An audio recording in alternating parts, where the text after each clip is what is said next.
मेरा नाम फरजाना है। मेरे 3 बच्चे ने। खावन मेरा रेहड़ी लांदा सी, साल हो गया फौत होने। खावन मेरा रेहड़ी लांदा सी, उन्होंने हार्ट अटैक होया सी, चंगा भला सी, पहले हार्ट अटैक होया सी। उस तो बाद कोई सारा नहीं हैगा। हुण किराया दूसरा किराया मकान लिया होया ते दिहाड़ी दा इत्थे कोठी ते काम करने वक्त पास करने कोठी ते काम करते। 2 बच्चे मेरे, 2 धीयां ने ते एक मेरा पुत्र हैगा। बहुत छोटा हैगा, मैं मंजूर नहीं कर सकता। मैंने चोट लगी हुई लत्त ते मेरे को काम नहीं होंदा, फिर भी मैं बच्चों वास्ते जानी हूँ। मेहनत मजदूरी करना ते मेरे को लत्त तो काम नहीं होंदा, लत्त चोट लगी हुई है मेरे को। और मैनू कोई भी नहीं पुछदा दसदा, मैं ही इन्हूं लियान ते देनी हूँ। एक मां तो लियानी है, इस तो इलावा मेरे को मैं सानू को नहीं पुछदा दसदा।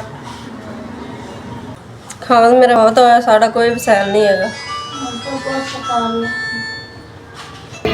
2 3 4 5 हज़ार सर बहुत ठेकेदार है, तो बहुत शुक्रिया। साढ़े तक 5 हज़ार पहुँच गया।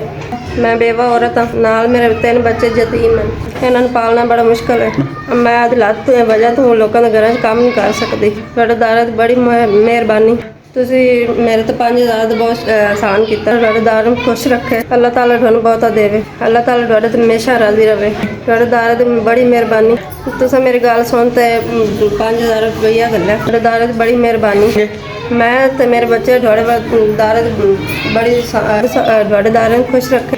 इत्थे इंज ही गरीबां की मदद होंदी रहे।